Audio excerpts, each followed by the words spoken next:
거룩한 주일에 하나님께서 여러분에게 주시는 말씀입니다. 신약 성경 빌립보서 2장입니다. 빌립보서 2장 1절에서 11절까지 말씀입니다. 이 말씀 봉독할 때에 우리 하나님 음성을 함께 듣습니다.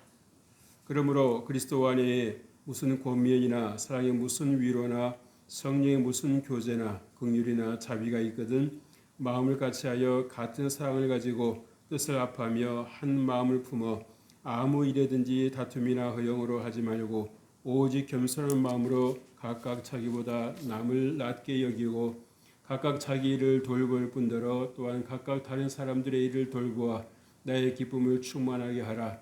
너희 안에 이 마음을 품으라. 곧 그리스도 예수의 마음이니 그는 근본 하나님의 본체시나 하나님과 동등됨을 취할 것으로 여기지 아니하시고 오히려 자기를 비워 종의 형체를 가지사 사람들과 같이 되셨고 사람의 모양으로 나타나사 자기를 낮추시고 죽기까지 복종하셨으니 곧 십자가의 죽으심이라. 이러므로 하나님이 그를 지극히 높여 모든 이름 위에 뛰어난 이름을 주사 하늘에 있는 자들과 땅에 있는 자들과 땅 아래에 있는 자들로 모든 무릎을 예수의 이름에 꿇게 하시고 모든 입으로 예수 그리스도를 주라 시인하여 하나님 아버지께 영광을 돌리게 하셨느니라. 아멘. 할렐루야. 오늘도 복되고 귀한 주일입니다. 하나님께서 여러분들과 함께 하시기를 주의 이름으로 축복합니다. 우리가 지난 주일에는 마태복음 20장 1절로 16절 말씀을 중심으로 천국의 원리라는 제목으로 말씀을 나눴습니다. 포도원 주인이 여러 차례 장터를 나가서 품꾼들을 만나는 중에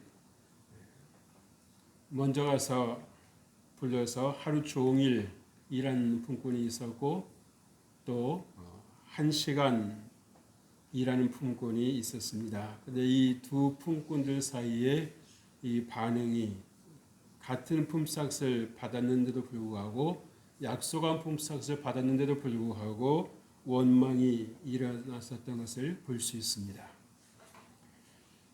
그럴 때 이 주인은 분명하게 이 품꾼과 약속했던 것을 상기시키면서 내가 친구에게 한 데나리온의 약속을 하지 않았느냐. 약속한 것을 받아서 가지고 가라라고 그렇게 말을 들려줍니다.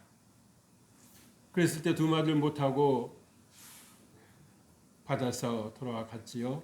여기서 보면 이 하루 종일 일을 했던 그런 그 품꾼은 주인과 관계 속에서 이 오로지 내가 얼마나 일을 했는데 라고 하면서 자기 중심적인 생각을 가지고 있었다라는 사실입니다.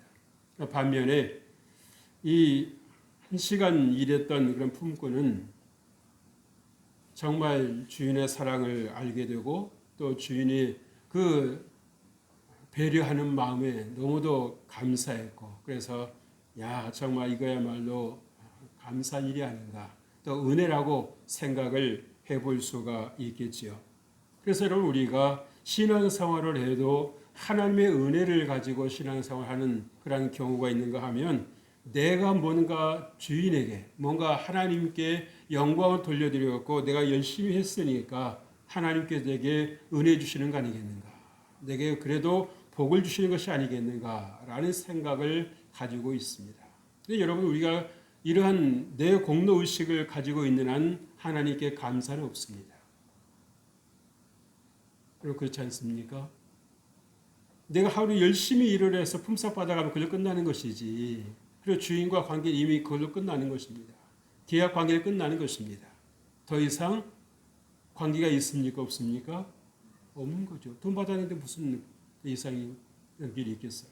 그러나 이 1시간 일을 했던 이 품꾼은 이 주인이 두고두고 생각났을 것입니다.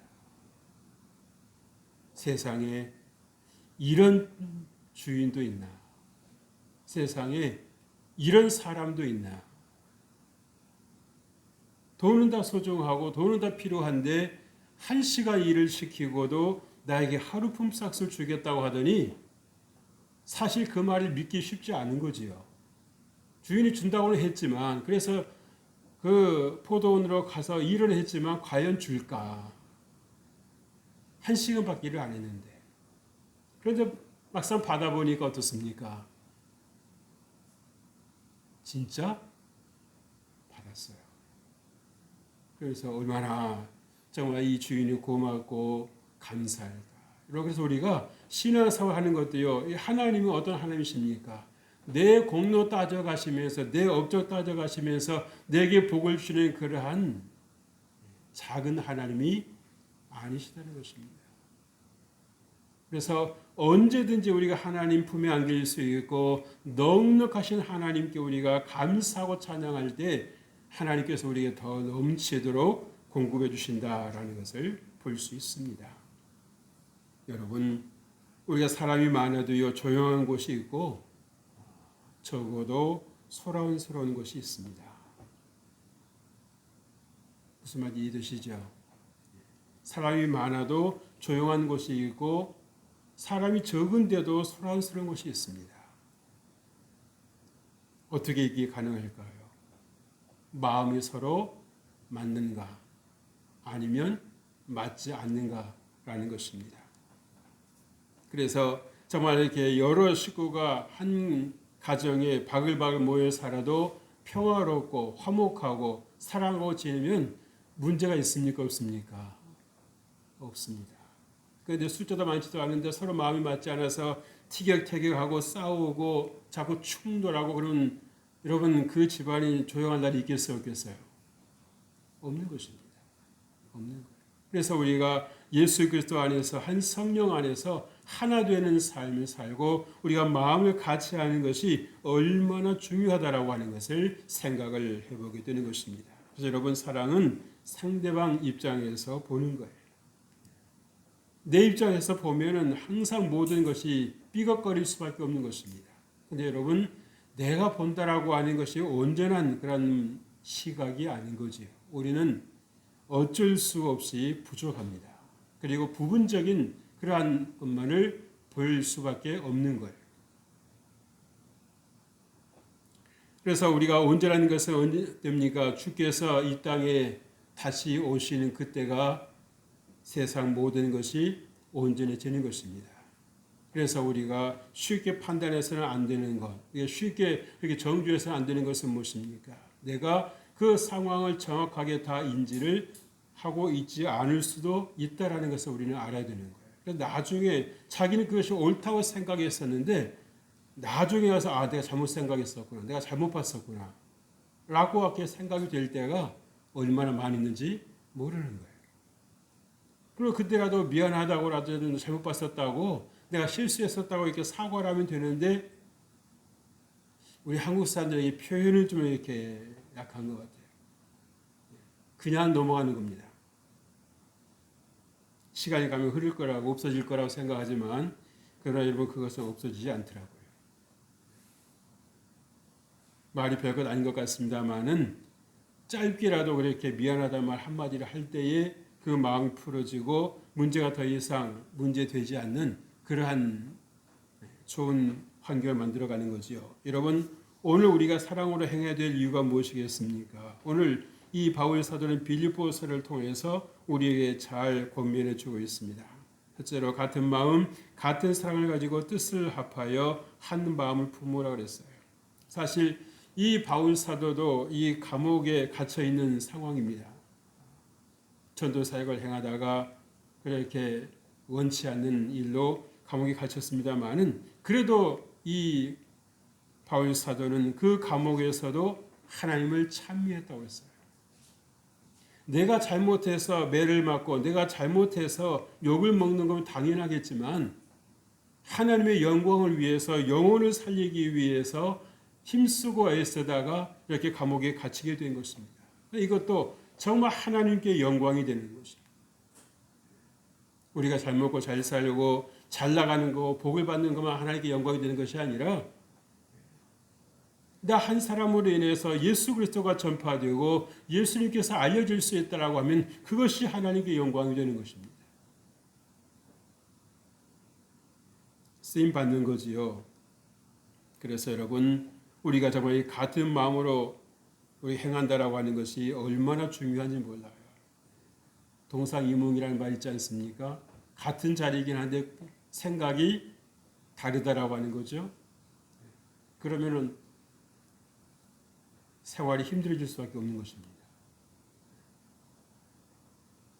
그래서 우리가 정말 이 상대를 배려하는 것이 대단히 중요해요. 상대방이 왜 저렇게 말을 할까? 무조건 틀렸다고, 무조건 나쁘다고만 생각을 할 일이 아니라 왜 저렇게 말을 할까? 그래서 이해가 되지 않으면 다시 물어야 되는 겁니다. 왜 그렇게 말을 하느냐고.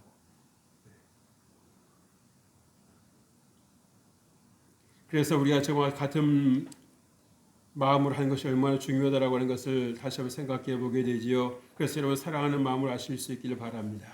존중하는 자세 가지고 우리가 말을 할 때에 우리가 말에 실수를 줄일 수가 있고 관계를 지속해 나갈 수가 있다라고 하는 거예요. 그리고 여러분 같은 사랑이라는 예수님의 사랑이란 말입니다. 우리가 정말 내 사랑 가지고는 누구를 제대로 사랑할 수가 없습니다. 어느 순간에 보니까 주님께서 그런 말씀을 하시는 것 같아요. 나는 사랑이 없는 사람이다. 처음에 조금 이해가 되지 않았지만 가만히 이렇게 생각하면서 묵상하면서 생각해 보니까 내가 사랑이 많지가 않구나. 그래서 하나님께 더 사랑을 할 수 있는 힘을 달라고 그렇게 기도했었던 적이 있습니다. 여러분 그래서 우리가 정말 예수님께서 십자가에서 못 박혀 내 죄를 담당하시고 나를 살려주셨다라고 하는 것은 무엇입니까? 그 자체가 사랑인 것입니다. 우리가 머리로 이해할 일이 아니라 우리가 가슴으로 이해를 해야 되고 우리가 또 영으로 받아들일 수 있어야 된다고 하는 거예요. 그런데 우리가 많은 순간에 우리가 이 머리로 이성으로 판단하는 것에 습관이 되어 있기 때문에 하나님의 사랑조차도 내 이성으로 판단하려고 하고 이성을 받아들이려고 그러는 거예요. 그러니까 여러분 가슴은 냉랭할 수밖에 없는 겁니다. 사람이 제대로 된 사람은 어떤 사람입니까? 머리는 차고 가슴은 따뜻해야 되는 거죠. 근데 많은 오늘을 살아가는 분들 가운데서 보면 머리는 뜨겁고요. 가슴은 찬 분들이 있습니다. 그래서 요즘에 그 초등학교 선생님들이 자꾸 이렇게 불행한 일이 생기지 않습니까? 그죠? 많지도 않은 그 학부모들의 그 소위 갑질이라고 하는 것 때문에 내 자식은 소중하고 선생님은 내 자식을 위해서 마치 존재하는 그런 도구처럼 생각을 하고 그 선생님도 조금만 생각해 보면 누군가의 자식 아닙니까? 그 선생님도 되기까지 얼마나 많은 시간과 비용이 투자가 됐어요. 그런데 그렇게 한 소중한 인재를 세상을 등지게 만드는 일들이 왜 일어나고 있습니까?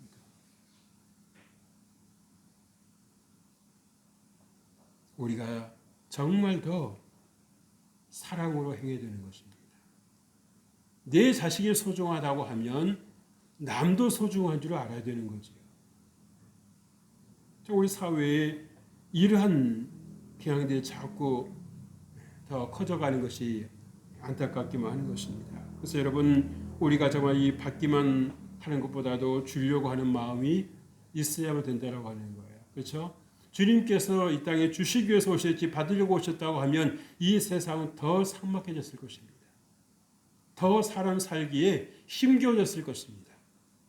많은 사람들이 달라라고 그렇게 하는 상황 속에서 예수님께서는 정말 사람들이 그렇게 생각지도 못했던 것이지만 가장 소중한 것을 저와 여러분에게 주셨다라고 하는 사실이에요.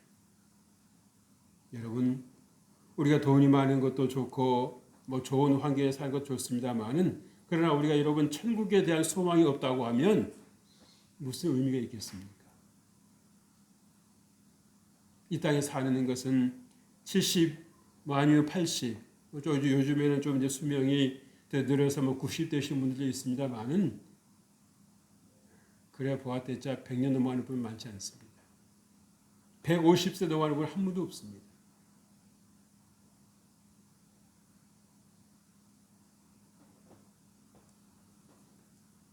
전자제품만 고장 나는 것이 아니라 우리 몸도 계속해서 관리 안 하면, 보수 안 하면 망가지는 거지요.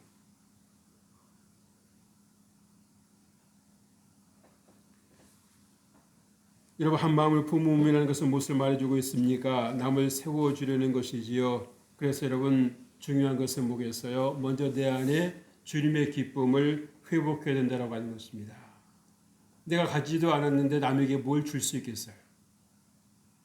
내가 사랑이 없는데 누구에게 사랑을 줄 수 있겠습니까? 내가 받아본 적이 없는데 내가 그 개념이 없는데 누구에게 뭘 줄 수 있겠어요?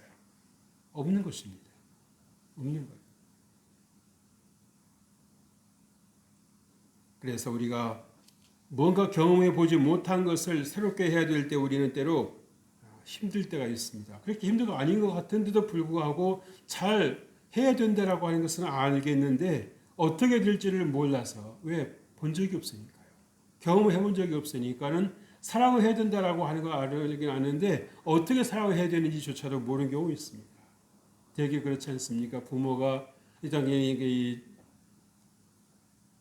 처녀와 총각이 이제 사랑을 해서 결혼을 했는데, 그래서 시간이 그러니까 이제 엄마 아빠가 됐는데 엄마 아빠 역할이 뭔지 제대로 모르는 그런 젊은이들이 있더라는 것이죠. 받아봐야지, 경험을 해봐야지, 부모 역할은 이런 거라구나, 아빠 역할은 이렇고 엄마 역할은 이런 거라구나 하는 것을 아는데 경험해보지 않으면 어떻게 되겠습니까? 모르는 거예요. 그래서 특히나 보육시설에서 잘하신 분들 보면 참 힘드실 것 같아요. 힘드실 것 같습니다. 둘째로 그리스도 예수의 마음을 품으라고 말씀했습니다. 여러분, 그것은 무엇을 말해주는 것이에요? 예수님과 연합하라는 것입니다. 예수님 나와 연합해 주시는 것보다도 내가 예수님께 연합해야 되는 것입니다. 여러분, 접붙임이라고 하는 것은 뭐예요? 접붙일 가지를 원 가지에다 붙이는 거죠. 나무에 쪼개서 붙이는 것입니다. 그럼 어떻게 되겠습니까? 그 원 가지에서, 원 나무에서 그 모든 그런 영양이 공급이 돼서 이제 이 접붙임을 받은 가지도 원나무에서 열리는 그 열매를 맺히게 되는 것을 볼 수 있습니다. 그렇다고 하면 우리가 정말 예수 그리스도를 구주로 믿고 우리가 하나님과 연합된 삶을 살아야 한다고 한다면 과연 내 안에서 얼만큼 예수 그리스도의 사람으로서 열매를 맺고 있는 것인가? 성령의 열매를 우리가 맺고 있는가를 우리가 생각을 해봐야 될 것입니다. 그래서 과연 내가 신앙생활을 잘하고 있는지 아니면 그렇지 않은지를 생각을 해봐야 되는 거예요. 오늘 5절 말씀 보세요. 너희 안에 이 마음을 품으라 곧 그리스도 예수의 마음이니 라고 말씀했습니다. 여러분, 우리가 믿는 예수님이 누구십니까? 곧 하나님이십니다. 같은 분이시라는 거예요. 그 예수의 마음을 가진 자가 되라고 하시는 것입니다. 그렇다고 하면 예수님께서 오늘 우리에게 말씀하시는 것은 무엇입니까? 겸손하셨다라고 하십니다. 하나님과 동등되심에도 불구하고 동등됨을 취하지 않으셨다라고 말씀하셨어요. 하나님 세우신 그 영적인 질서에 그대로 따르셨다라고 하는 것, 순종하셨다라고 하는 것을 보여줍니다. 그랬을 때에 하나님께서 예수님을 어떻게 하셨다고 했어요? 지극히 높이셨다고 했습니다. 보상해 주신 것입니다. 세워주신 것입니다.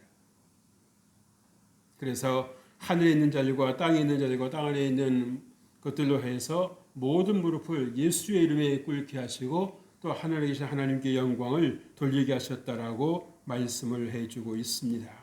그래서 여러분, 우리가 정말 이 십자가에 죽기까지 주님께서 복종을 하셨는데요. 여러분, 그것은 우리에게 무엇을 주시기 위함입니까? 우리가 정말 이 어둠에서 벗어나서 하나님 은혜 가운데 살아갈 수 있도록 주님께서 우리에게 귀한 선물을 주신 것입니다. 그래서 여러분, 우리가 정말 기쁘게 살 권리가 있어요. 기쁘게 살 권리가 있습니다. 여러분, 우리가 밤에 집에 들어가면 꼭 굳이 밤이 아니더라도 우리가 정말 흐린 날씨는 어떻습니까? 집이 어두우니까 불을 켜잖아요. 그죠? 그렇다고 하면 우리 감정이나 우리 정서에도 어둠이 찾아왔을 때에 우리가 그것을 가만히 보고 있을 일이 아니라 우울해만 하고 있을 일이 아니라 무기력해 있을 일이 아니라 스스로 어떻게 해야 되겠습니까? 불을 켜야 되는 것입니다. 긍정적인 말을 하고 소망의 말을 해야 된다고 하는 사실이에요. 우리가 얼마든지 그렇게 살 수 있음에도 불구하고 이 습관이라고 하는 것이 참 무서운 거지요.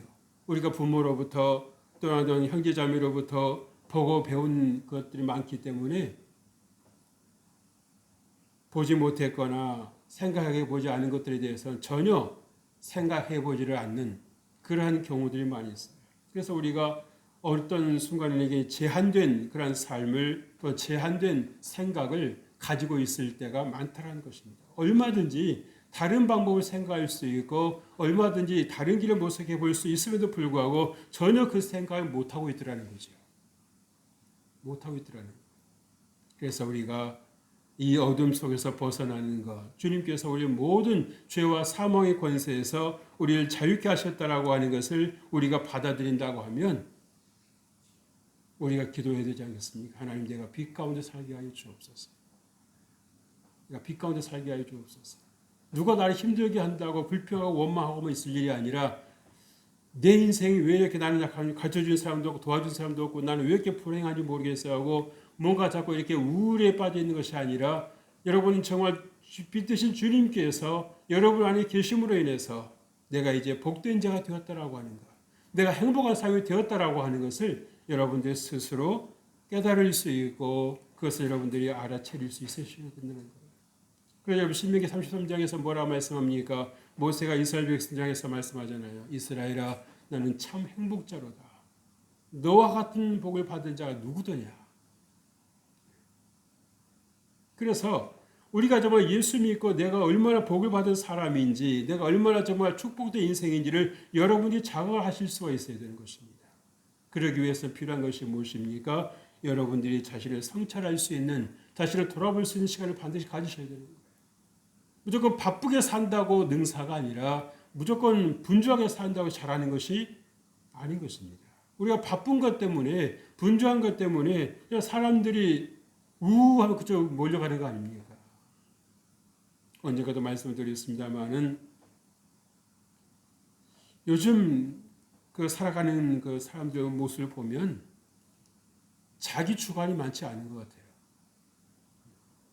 한동안 그 TV에서도 이 좀비 영화가 많이 나왔잖아요. 그죠? 좀비 영화 많이 나왔습니다. 그러니까 참 이렇게 보기 싫더라고요. 섬뜩하고. 근데 그 영화가 보여주려고 하는 게 뭘까? 보여주려고 하는 게 뭘까? 그냥 아무 생각 없이 따라가는, 우리 속에 섞여 따라가는 겁니다. 방향도 없이. 방향도 없이. 그래서 이 좀비를 한마디로 정의하면 뭐예요? 뇌가 없는 인간.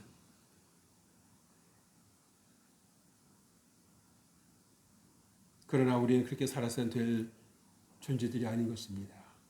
하나님께서 우리 안에 계시는 것입니다. 하나님께서 우리의 빛이 되어주시는 것입니다. 하나님께 여러분의 소망이 되어주시는 것입니다. 여러분 환경이 어떠할지라도 형편이 어떠할지라도 여러분 그 환경의 형편을 여러분들이 얼마든지 여러분의 생각으로 또 여러분의 말을 가지고 바꿔나갈 수가 있다는 사실이에요. 그래서 여러분 환경에다 여러분들이 기준을 맞출 것이 아니라 하나님 말씀에 여러분들이 기준을 맞추고 그 말씀에서 여러분들이 벗어나지 아니하도록 여러분들이 힘을 쓰셔야 된다는 사실입니다. 그래서 정말 여러분의 몸에서 통증이 느껴진다고 할지라도 여러분의 입술은 어떻게 말을 해야 되겠습니까? 나는 반드시 치유되리라. 나는 반드시 나으리라고 여러분들이 자꾸 말을 선포하고 또 여러분들이 자꾸 이렇게 기쁨을 자꾸 회복하려고 하는 그런 노력이 필요한 거예요. 내 몸 밖에만 있는 것이 아니라 내 몸 안에도 나를 끌어내리려고 하는, 나를 무너뜨리려고 하는 그런 인자들이 있다고 하지 않습니까? 그죠? 우리가 언제 지금 죄에서 자유한 상태가 아니라고 하는 거 여러분 아실 거예요. 또 여러분 우리 마음판에서 여러분 선과 악이 얼마나 많이 싸움을 합니까? 그래서 어느 때는 정말 내가 선한 선택을 하고 내가 이겼는가 싶다가도 어느 순간에는 한순간 무너져 내릴 때가 있잖아요. 그럴 때 낙심이 되고 좌절이 되고 내가 과연 내 인생을 살아낼 수 있을까라고 하는 이 막연한 두려움 속에 우리 사로잡힐 때가 있다는 사실을. 그럴 때일수록 어떻게 해야 되겠습니까? 내가 그런 그 우울한 감정에 그런 기분에 빠져 있을 일이 아니라 빨리 여러분들이 그 감정에서 헤어나올 수 있어야 된다는 사실입니다. 셋째로 하나님께서 그를 높이셨다고 말씀해 주셨습니다. 앞에도 말씀을 드렸습니다마는 주님께서는 보상해 주시는 하나님이시라는 사실이에요. 9절 말씀 봅니다. 그러므로 하나님이 그를 지극히 높여 모든 이름 위에 뛰어난 이름을 주사라고 말씀을 했습니다. 여러분, 하나님께서 그를 지극히 높이셨다라고 하는 것은 무엇입니까? 모든 것이 하나님의 주권에 속했다라고 하는 거예요. 우리가 앞에서도 여러분 그 품꾸는 얘기를 나눴습니다마는 여러분 주인이 주권이 있으니까 주인의 그런 마음대로 하지 않습니까? 물론 무작정 마음대로 했다는 건 아니지만은 그러나 그 품꾼의 말에 휘둘리지를 않는 것입니다. 내가 자네와 한 데나리온의 약속을 했었다. 그래서 그 약속대로 품삯을 주었다. 무엇이 잘못되는가? 내가 선함으로 나를 악하게 보느냐라고 오히려 책망을 하죠.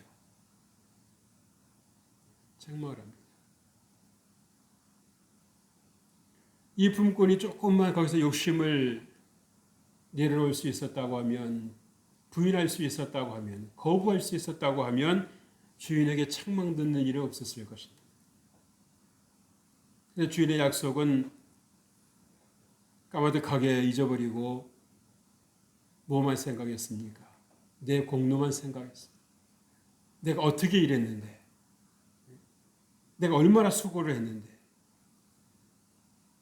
그러니까 행복이 없고 감사가 없고 기쁨이 없는 겁니다. 기쁨이 없는 거. 그 말은 무슨 말입니까? 이 품꾼 안에는 행복을 줄 수 있는 동력이 없다라는 거예요. 동력이 없다라고 하는 것입니다.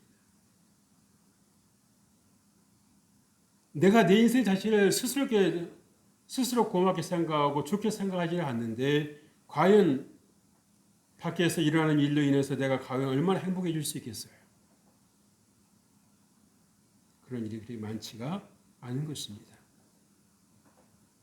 그래서 여러분이 어떠한 환경 속에서도 정말 하나님께 순종함으로 인해서 높여주신 은혜를 누리시길 주의 이름으로 축복합니다. 내가 높아지려고 해서 되는 것이 아니라 주님께서 높여주셔야 되시는 것입니다.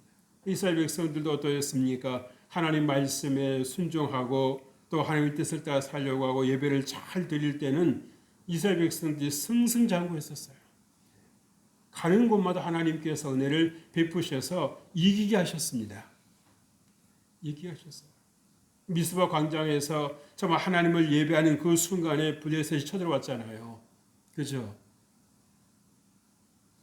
그러니까 적들이 봤을 때는 저들이 예배 드리고 있으니까 무슨 전쟁할 수 있겠느냐라고 생각을 하고 당당하게 쳐들어왔지만 그러나 결국 누가 일을 하셨습니까? 하나님께서 일을 하신 것입니다. 어떤 사람은 그랬을 거예요. 예배도 중요하지만 우리가 지금 칼 들고 나가서 싸워야 되지 않습니까?